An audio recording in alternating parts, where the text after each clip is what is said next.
This episode is brought to you by Kia's first 3-row all-electric SUV, the Kia EV9, with available all-wheel drive and seating for up to 7 adults, with a 0 to 60 speed that thrills you 1 minute and available reclining lounge seats that unwind you the next. Visit kia.com/EV9 to learn more. Ask your Kia dealer for availability. No system, no matter how advanced, can compensate for all driver error and or driving conditions. Always drive safely.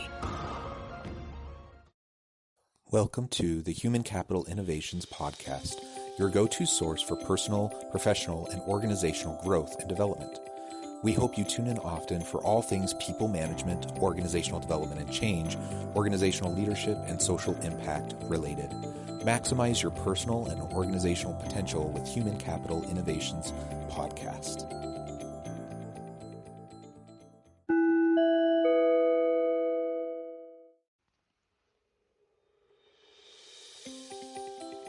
Welcome to the Human Capital Innovations Podcast. In this HCI podcast episode, I talk with Leanne Wyvill about why some teams and businesses excel while others expire.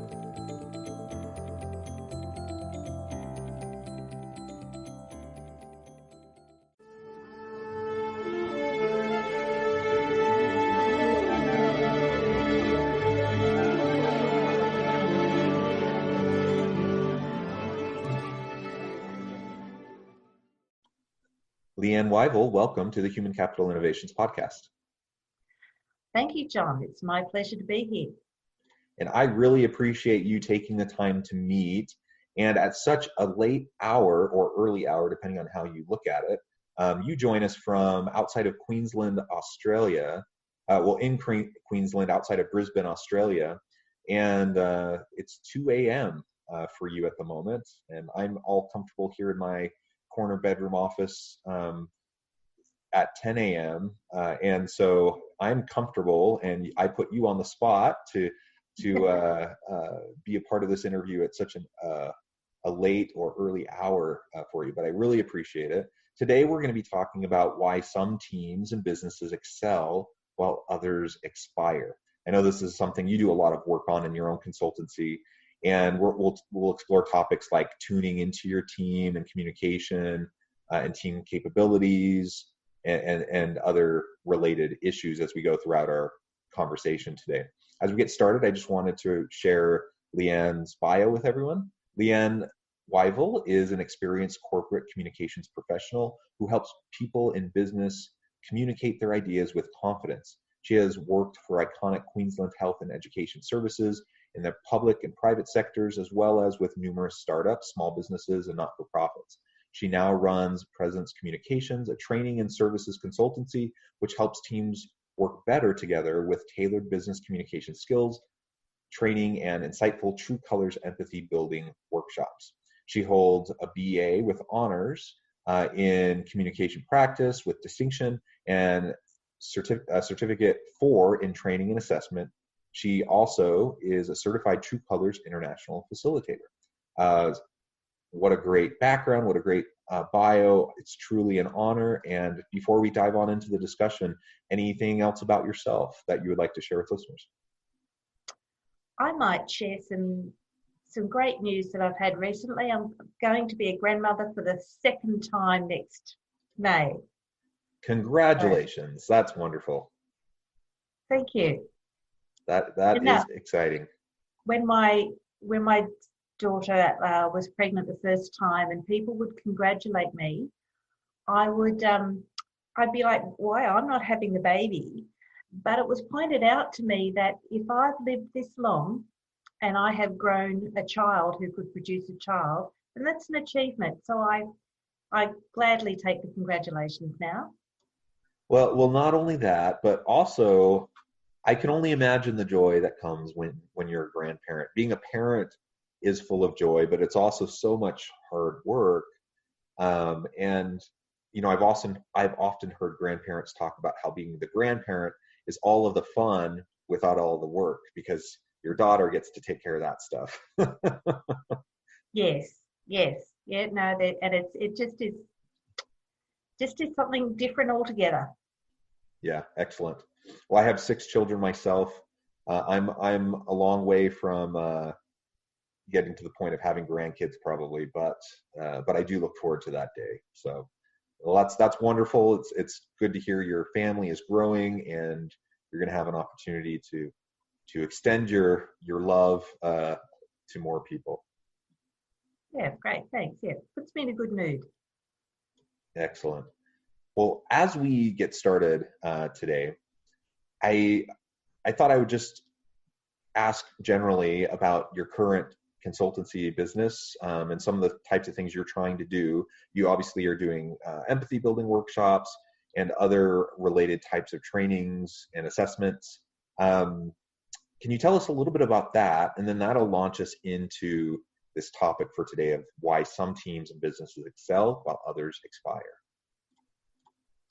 Okay, John. I think this year, this strange 2020 that we've been living in, has been a year for discovery of what people are capable of and what skills they have. The discovery, what kind of technical skills people have to suddenly be Zooming or working on Teams. It's also been a discovery time for a lot of my clients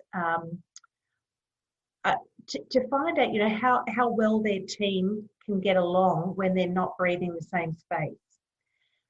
I'm engaged by clients to work with them on their communication with their team. So sometimes that's, it's broad. It's about how do people get along based on personalities, but then it's drills down to skill sets.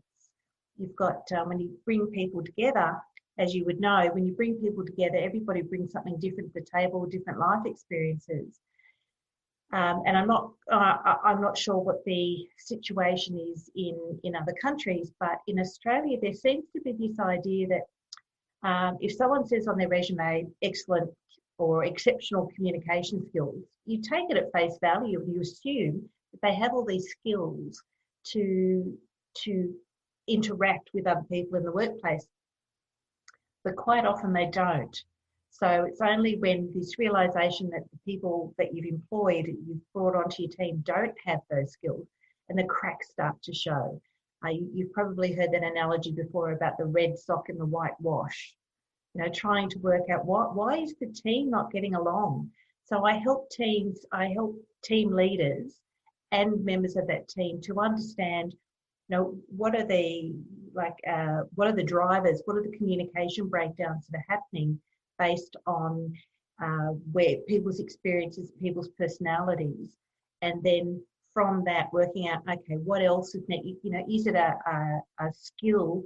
Is it a hard technical skill like business writing? Is it, is there someone in the team who always runs away when it's time to chair a meeting because they lack the confidence? So it's sort of looking at the broader part of working with teams and how well they get along, and then also at a more granular level of what actual skill sets are they missing so that they're not functioning as well as a team. And I like to draw on the work of Alex Pentland with the need to ensure that your team has opportunities to go out and explore and then bring back new ideas, but also to have that free flow of energy and a sense of security and safety within the team to explore new ideas with the team itself. Yeah. I mean, those are great thoughts, and it sounds like you're doing some good, important work with your business and helping other organizations. And you touched on a few points that I think are really key as you're trying to tune into your team. I think it's really important for us to understand how each other's strengths and stressors boost team cohesion and performance. And I'm wondering what you've seen in your experience working with organizations in Australia and perhaps beyond the borders of Australia, where organizations perhaps aren't doing a good job of understanding each other's strengths and stressors, which ends up actually leading to a lack of cohesion and performance, and what you've done to disrupt that so that they can start to rebuild and create a firmer, more sustainable team. As I said, I think this year particularly it's come to the fore of what makes a team work and what skills and attributes are needed for a team to work. Recently I've been working with a team that, had to disperse very quickly. They had worked, there were a couple of people who were working remotely, but the whole team suddenly, disappeared, if you like. So not having that same air to breathe, and picking up on the nuances, and suddenly we, this communicating in this one dimension of the, the Brady Bunch boxes. We're missing out on tuning into people's non-verbals. We get certain expressions, but we can also misread things. So if someone's leaning like this, it could just be because they're, God, it takes a lot of energy to sit upright and stare at the camera constantly. So if they're leaning on their hand and, seem like they're not paying attention, they're falling asleep, we can misread what that means. And that has limited our ability to communicate effectively and really share that meaning. So what happens is that we start to feel paranoid, or for some managers, they're micromanaging because they can't see their team, and the constant checking in, like, some people checking in 2 or 3, 4 times a day. It's sort of disruptive. And what we've lost is the casual chat. Like, can I have a quick chat with you? Every quick chat, sort of had become a meeting. You had to, everything was That's scheduled. right. So there was none of that casualness that was there, none of that sort of free flow of ideas and thoughts. And this one particular team that I've been working with, the focus immediately was on, let's make sure everybody's got the physical stuff, the equipment that they need to work from home, and then let's quickly adapt our services. And there was so much focus on the business, but not the people in the business, that some people were really suffering and not being heard. And when you think about some people in your team, it's good when you've got a variety of people in your team. And if I can use the true colours language, if you've got orange people who are very energetic and they're adventurous, and you're asking them to stay stuck inside a box all day, they're going to become disengaged and look for other things to do.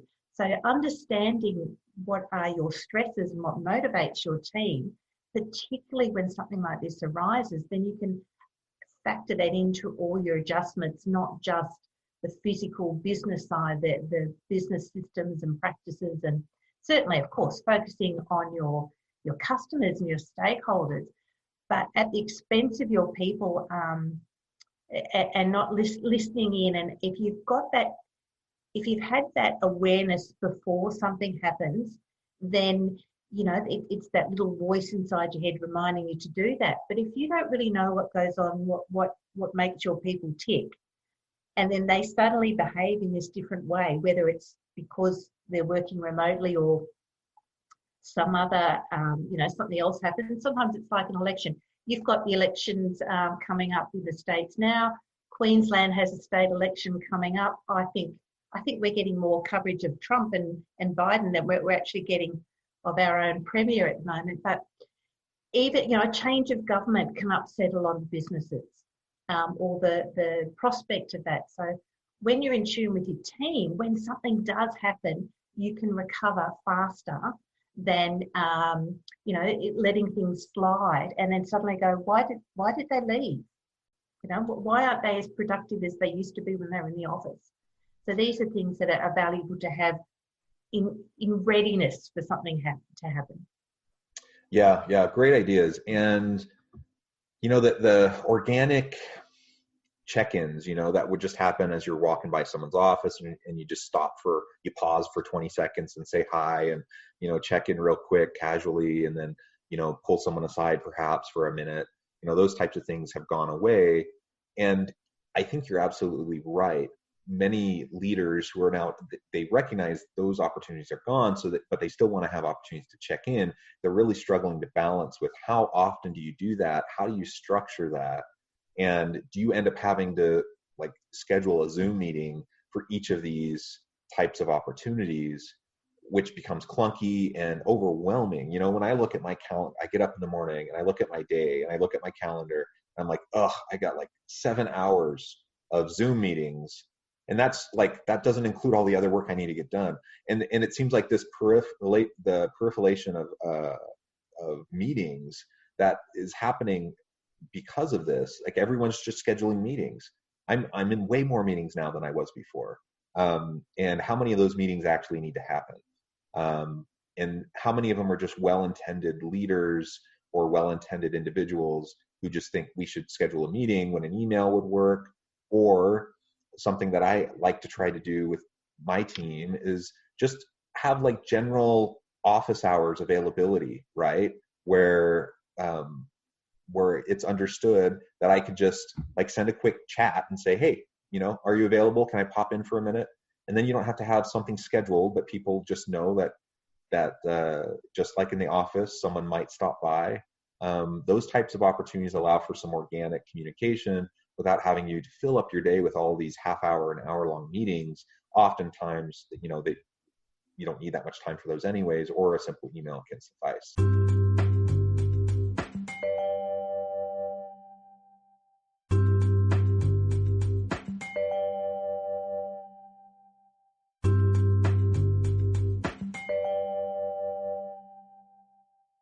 Yeah, and the phone. Let's use our phones for something other than, watching cat memes. Getting back to, I try and encourage people, phone call first, because we are, Zoom fatigue is very real. And, for me, because I work from home so much anyway, that I try and make, do the multitasking thing of walk and talk. So when there's a phone call, I can get up and move around. I could even go outside and have that phone conversation. And, that's another thing too, is that when we're moving, we, when our brains are more stimulated, there's more things going on than when we are slouched or, stuck to the chair. And our peripheral vision is being trained here instead of out here. So we're missing out on so much that could make us think of more interesting things for the business, to be more creative, to be more innovative, because we're just not getting the same kind of stimulation. And, I think it's about setting those ground rules, as you say, like office hours, setting some ground rules about, when do we use chat? From Teams or Slack or whatever program. When do we use that? When do we use email? When is it a phone call? Because something else that I've noticed is happening is that with chat, with that instant messaging, as more and more companies are using that, the language has become more casual. And when you take the chat language that you use internally with your teams, and then use those habits when you're communicating by something more formal like email, it's very casual. We can get the tone wrong. So, hey, and it's quite an American thing to say, hey. Australians are more hi. But hey, lots of emojis and what do you think instead of what do you think? And that casualness, again, creates opportunities for misinterpretation, because you think, oh, hang on, well, this doesn't seem very serious. It's very casual, so I'll ignore it. And then realizing, oh, well, no, discovering later that it's caused a problem because that person was offended that you didn't get back in time, or that you didn't put the gravitas in the communication, the interaction that was expected. And then also when people are so focused on doing their messaging and neglecting the emails that do come through, those people who are more into structured email communication are feeling ghosted and feeling as though, double checking their computer systems, what's going wrong, simply because I think some bad habits have been allowed to proliferate. They're excusable in the beginning, but we're talking 6 months now, and we really need to get back to having that greater respect for how other people communicate, rather than, slapdash, quick, get things done, and ending up with someone else who doesn't operate that way, wondering what's going on and feeling stressed. In fact, there was a report that came out, some research came out this month or late last month from the Journal of Occupational Therapy that was saying that email can have this huge effect on people's mental health. They actually did the research comparing, different types of emails with, how people coped with that. And a rude email can have such greater stress than people often realise. And I know I'm guilty. I've done the thing where I've been cranky and I've been, in a hurry, and I've not really stopped and thought about how is that going to be perceived, because they're not beside me and they don't see my situation. They don't see my facial expressions that I'm being sarcastic or having a laugh. And I've also myself, I have stressed out over emails that I have received, or text messages or chat messages. I've stressed out over them because I'm going, is that what they really think that? Is it? And, worrying and stressing, of course, sleepless nights, impact on mental health, impact on productivity, impact on team engagement, and all those things can, they add up, they build up, they're cumulative. They are. And, I think of one of the things you were talking about a few minutes ago was the stresses of a team, right? So if we're thinking even within a physical workspace of the strengths of various team members, how we complement each other, we leverage strengths, we build off of strengths, try to do all of that. That still applies in the virtual world. We just need to be thoughtful about the communication, the tone, the norms, and how we go about doing that, and respecting each other's time and privacy and, ability to focus and get work done without micromanaging them. But then it also connects back to those stressors, right? And the various things that might be pulling people in different directions. And I think it's particularly important right now, given how many people are working remotely who haven't before. We've had enough time now to get adapted to the technologies, but that doesn't mean necessarily that our home situation and the stresses involved with that haven't gone away. So, for example, listeners of this podcast will know I've talked about this before, but my wife and I are both working from home. We have 6 young children, all doing school online from home. And so we're juggling everything, and it's hard, it's a challenge. And for the most part, it's going well, and we're managing. But it is a challenge, and it adds an extra level of stress each and every day to what we're trying to do. And that doesn't mean we expect to not have to do our work because we're helping our kids. It just means we need a little bit of acknowledgement, and perhaps some validation at times and a little bit of empathy from people, to recognize that, yeah, this is an abnormal situation. It is challenging, and we're doing the best we can. And as long as we kind of keep that empathy in our tone and our communication, recognizing, you might have people in your teams that are caring for, sick loved ones. Maybe they live with their parents and are taking care of, or they have vulnerable family members who are immunocompromised, or, whatever. Like, it adds levels of stress and anxiety, and we just need to be aware of that, and be supportive as supportive as we can. I think one of the great things is when you know the strengths in your team, you can delegate better, and you can delegate the empathy tasks, if you like. You can still be empathetic yourself as a leader, but you can, if you know your team and you know that you've got people in your team who it matters to them that the team is cohesive. It matters to them that people's feelings are being considered and people's situations at home are being considered. So you can delegate that to the right person in your team who thrives on that. And it's part of their job, not extra. It's part of their job within the team to look after the team.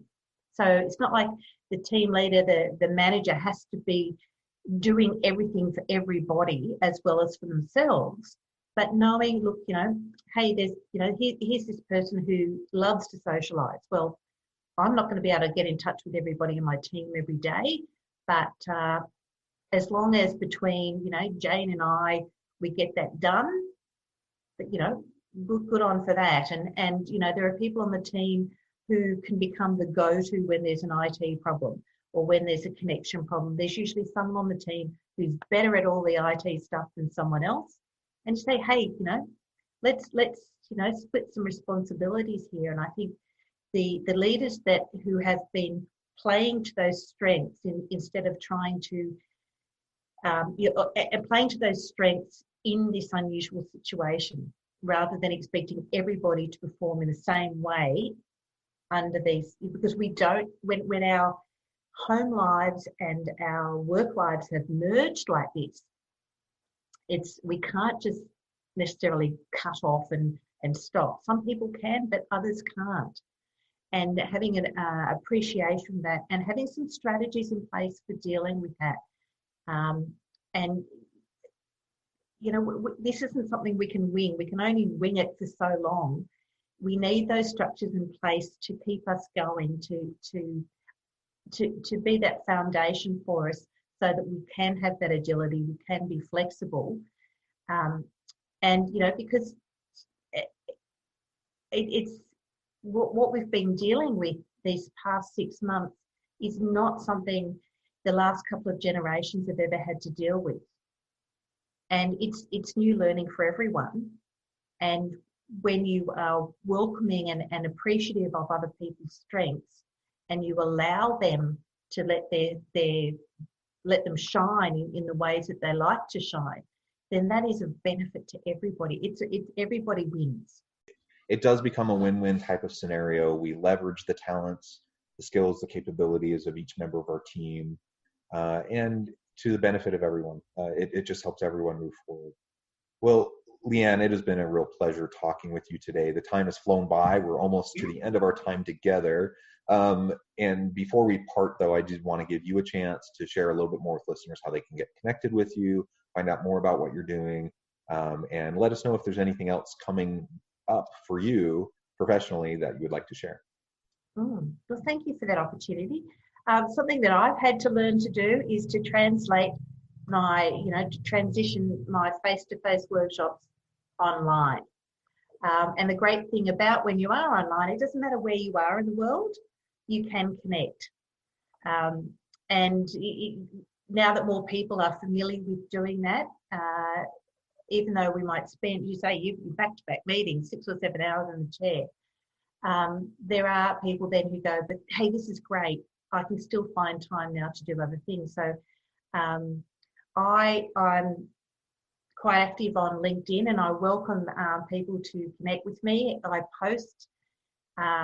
to post, share articles and share tips with people on LinkedIn. And I belong to a number of groups. I like to share those sorts of things. I'm not a big one for Facebook, but I connect a little bit on there.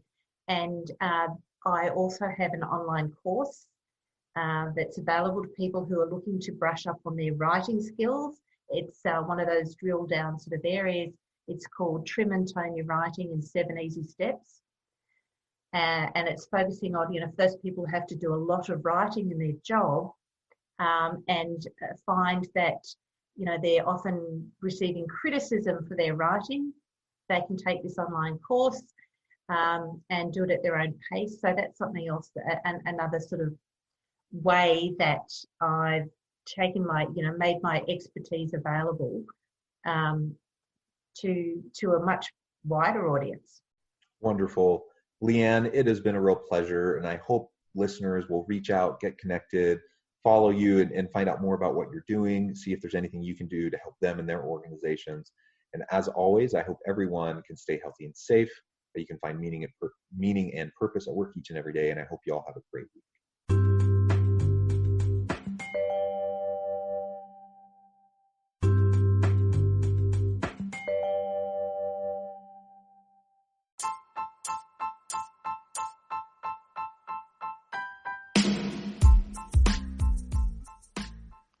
We are excited about the launch of HCI's new magazine, Human Capital Leadership. Human Capital Leadership is a free, interactive e-magazine designed to help individuals, leaders, and organizations find innovative approaches to maximize their human capital potential. We will be publishing issues quarterly in August, November, February, and May. Check out the first issue and let us know what you think.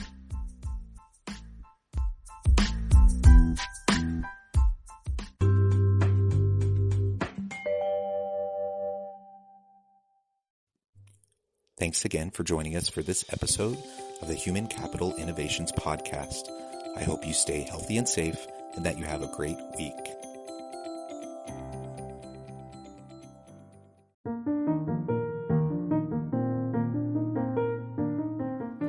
Check out our new weekly LinkedIn newsletter, Alchemizing Human Capital, exploring industry trends via original research and interviews with executives and thought leaders from across the globe.